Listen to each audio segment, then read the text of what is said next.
Markaz complex 5 കോടിക്ക് പണയം വെച്ചിട്ട് അഖിലേന്ത്യാ വിഘടകൻ വല്ലാഹി പണയം വെച്ചിട്ടില്ലെന്ന് പറഞ്ഞു. നമ്മൾ അത്ഭുതപ്പെട്ടു.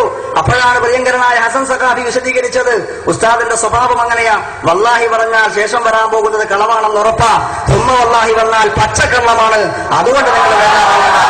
അപ്പോഴാണ് നമുക്ക് സമാധാനമായത്. അതല്ലെങ്കിൽ നമ്മൾ അത്ഭുതപ്പെടില്ലേ?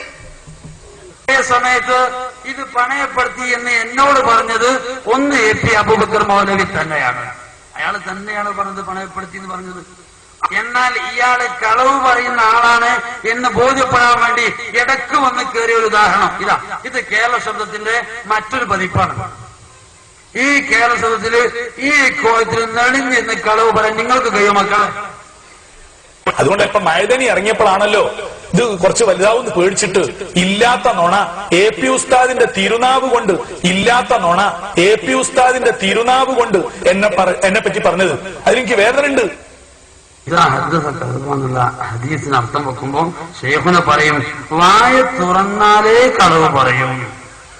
EMS നമ്പൂതിരിപ്പാടിന് വിക്കുണ്ടായപ്പോ അവർക്ക് പത്രക്കാർ ചോദിച്ചു, നിങ്ങൾക്ക് ഈ വിക്ക് എപ്പോഴും ഉണ്ടോന്ന് ചോദിച്ചു. ഈ വിക്ക് നിങ്ങൾക്ക് എപ്പോഴും ഉണ്ടോ? ഇല്ല, സംസാരിക്കുമ്പോൾ ഉണ്ടാവാറുള്ളൂ. ഇതേ രൂപത്തിൽ കളവ് നാവ് പുറത്തേക്ക് കൊണ്ടുവരുമ്പോഴേ ഇവർക്ക് ഈ വിഷയമുള്ളൂ. അപ്പൊ ഈ ഒരു യാഥാർത്ഥ്യങ്ങളൊക്കെ ഉണ്ടാകുമ്പോഴും ഇയാൾ പറയുന്നത് മർക്കസ് പണയപ്പെടുത്തിയിട്ടില്ല. ഞാൻ വെറുതെ അല്ല ഇയാളെ കളവ് പറയുന്ന ആളാണ് പറഞ്ഞത്, പച്ചക്കള്ളം തന്നെയാണ് ഇയാൾ പറയാറുള്ളത്. അപ്പൊ പിടിച്ചു നിൽക്കാൻ വേണ്ടി, ഭൗതികമായ ഇവരുടെ രക്ഷയ്ക്ക് വേണ്ടി കളവ് പറയുക എന്നുള്ളത് ഇത് അല്ലാഹുവിന്റെ ദീനാണ്. ഇതല്ലാഹുവിന്റെ ദീനാണ്. ഷാർജയിൽ അദ്ദേഹത്തിന്റെ കൂടെ 8 റക്അത്ത് തറാവീഹ് നിസ്കാരത്തിൽ സംബന്ധിച്ച ഒട്ടനേകം ആളുകളെ എനിക്ക് പരിചയമുണ്ട്. നേരിൽ സംബന്ധിച്ച ആളുകൾ ഞാനുമായി കാര്യങ്ങൾ സംസാരിച്ചിട്ടുണ്ട്. അന്നും ഇദ്ദേഹത്തിന് പറ്റിയ അബദ്ധം ഒരു കളവ് പറഞ്ഞു. തറാവീഹ് നിസ്കാരം കഴിഞ്ഞ് വിവാദമായി. ഇയാളെ ഈ സ്വഭാവം ജനങ്ങൾ അറിഞ്ഞു. 8 റക്അത്ത് തറാവീഹ് ഏതോ അറബികൾക്ക് വേണ്ടി പള്ളിയിൽ വെച്ച് നിസ്കരിച്ചു. ഇവിടെ വന്ന് 20 റക്അത്ത് എന്ന് പറയുന്ന ആള് അവിടെ പോയി 8 നിസ്കരിച്ചപ്പോ അതൊരു പ്രശ്നമാണ് എന്ന് കണ്ടപ്പോ ഉടനെ പറഞ്ഞു, അങ്ങനെ ഞാൻ തറാവീഹ് 8 നിസ്കരിച്ചു, ഞാൻ 20 നിസ്കരിച്ചത്.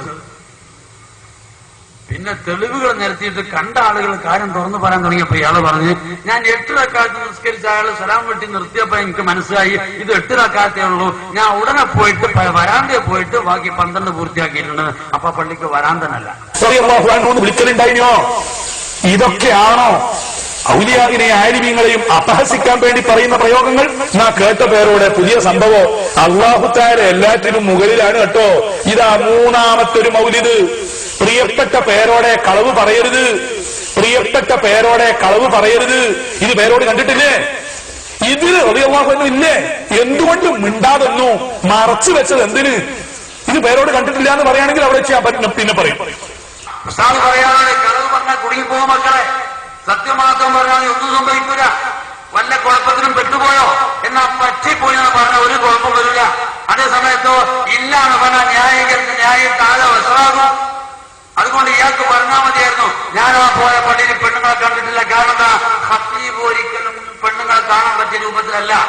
പള്ളിയിൽ സ്ത്രീകൾ പങ്കെടുത്തത് എന്നത് കല്ല് വെച്ച നോണയാണ്. അയാളെ ശരിയാണത്. വല്ലാഹി പറയാൻ പറ്റുന്നത് വല്ലാഹി പറയും, അല്ലെങ്കിൽ സുമ്മ വല്ലാഹി കൂട്ടി കൊടുക്കും, അല്ലെങ്കിൽ പിന്നെ കല്ല് വെച്ച നോണാന്ന് പറയും. ഇതേപോലെ കാന്തപുരത്തിന്റെ കല്ല് വെച്ച നോണാണ്. ഒരു ഉത്തരവാദിത്തപ്പെട്ട ആലിമ് ഇത്തരം പച്ചക്കള്ളം പറഞ്ഞാൽ സത്യത്തിൽ ഞാൻ ഈ പ്രസംഗം നടത്തേണ്ടി വന്നത്. ഇത് ചരിത്രം സൂക്ഷിക്കരുത്. എന്നെ പറ്റിയുള്ള ഇത്തരം ഒരു ആരോപണം നാട് നിങ്ങളെ പ്രചരിപ്പിച്ചിട്ട് കക്കാട് അന്നൊന്നും മിണ്ടിയില്ലല്ലോ എന്ന് പറഞ്ഞാൽ ഇവിടെ ഉലമാക്കൾ വേറുണ്ട്. ഉത്തരവാദിത്തപ്പെട്ട സമസ്ത കേരള ജമിയത്തുൽ ഉലമയുടെ ആളുകളൊക്കെ ഉണ്ട്. ശരീഅത്തിനെതിര് തരീഖത്തിൽ ഉണ്ടാകും എന്ന് കക്കാട് മൊഴിഞ്ഞു പറഞ്ഞു എന്ന പച്ച നോണ അള്ളാഹുവിന്റെ കോടതിയിൽ എത്തും നമ്മളൊക്കെ. ഞാനത് പറഞ്ഞിട്ടില്ലെന്ന് മാത്രമല്ല, പറയില്ല. നേരത്തെ പറഞ്ഞ കളവ് പറഞ്ഞാൽ പിന്നെ കൂടണ്ട, ന്യായീകരിച്ച പോയ വർഷമാവും. അതിന്റെ പേരിൽ നല്ലത് പറഞ്ഞാൽ പോലെ. ഇവർ ഉടൻ തന്നെ മഴുദിൻ എന്ന് പറയുന്ന ലെറ്റർ പേഡിൽ ഇവര് മഴുദിൻ ലെറ്റർ പേഡ് തിരുത്തുണ്ടാക്കി. ഞാൻ പറയാത്തത് ഇന്ത്യക്കാരുടെ ലേഖനം അറിയാതെ എഴുതിപ്പോയതാണ് എന്ന് പറഞ്ഞിട്ട് അദ്ദേഹം അയച്ചു കൊടുത്തു. എന്ന് 18-ാം തീയതി. എന്നിട്ട് 19-ാം തീയതി സിറാജ് പത്രത്തിൽ വരിക. അത് 15-ാം തീയതി തന്നെ ഞാൻ തിരുത്തിയിട്ടുണ്ട് എന്ന് അയാൾ പറയുന്നത്. തിരുത്തിയിട്ടുണ്ടോ? ഇവര് മുഴുവനും കളവ് പറഞ്ഞാലും, അഖിലേന്ത്യാ സെക്രട്ടറി പറഞ്ഞാലും, അയാളെ മുരീദ് പറഞ്ഞാലും, പോലെ ആത്മീയ നേതാക്കന്മാരൊക്കെ കളവ് പറഞ്ഞാലും കളവ് പറയാത്ത ചില ഹിന്ദുക്കൾ ഇവിടെ ഉണ്ട്. അതേതാ മാംസബുക്കും സസ്യബുക്കൊന്നല്ല, നമ്മുടെ ഫാക്സ് മെഷീൻ. ഫാക്സ് മെഷീൻ സത്യം പറയാലോ, ഇന്ത്യ ടുഡേയിലേക്ക് ചെന്നൈ ഓഫീസിലേക്ക് 18-ാം തീയതി ചന്ദ്രിക ന്യൂസ് കണ്ടപ്പോ ഇവർ അന്നേരം അയച്ചു കൊടുത്ത ഫാക്സിന്റെ കോപ്പി ചന്ദ്രികയിലേക്ക് ഇന്ത്യ ടുഡേ മദ്രാസിലെ ഓഫീസിൽ നിന്ന് ഇങ്ങോട്ട് അയച്ചു കൊടുത്തു. അതിലുണ്ട് 18-ാം തീയതി ഉച്ചക്ക് 12:52 ഈ ഫാക്സ് ചെയ്തത്. സമയം കറക്റ്റ് കമ്പ്യൂട്ടറിൽ കാണിച്ചിട്ടുണ്ട്. ഇയാള് പറയാ 15-ാം തീയതി ഞാൻ അയച്ചിട്ടുണ്ട്. ഇത് കാക്കി ട്രൗസർ എടുത്ത് ശിഫായിമാരാണെങ്കിൽ അത് മോളെ പേറ്റൂട്ടി കൊണ്ടുപോണ്ടായിരുന്നു, അത് കത്ത് കൊണ്ടുവരാൻ കഴിഞ്ഞില്ല, 2 ദിവസം വൈകിയാന്ന് പറയും ശിഫായിമാരാണെങ്കിൽ. ഇത് ഫാക്സ് മെഷീനല്ല മക്കളെ, എല്ലാവരും നിങ്ങളെപ്പോലെ കളവ് പറയുന്ന ആളാ. അപ്പൊ ഇങ്ങനെ കളവ് പറയൽ മാത്രമാണ് ഇവരെ തൊഴിലെന്ന് ബോധ്യപ്പെടുന്നത്. ഇതൊക്കെ കൊണ്ടുവരുന്നത് അതെ, ഗംഭീരായിട്ടുണ്ട്. ഷെയ്ഖിനെ പഠിപ്പിച്ചു കൊടുക്കുന്ന ശുദ്ധ നോണ, ഷെയ്ഖിനെ പഠിപ്പിച്ചു കൊടുക്കുന്ന ശുദ്ധ നോണ ശിഷ്യൻ ഏറ്റു പറയാ.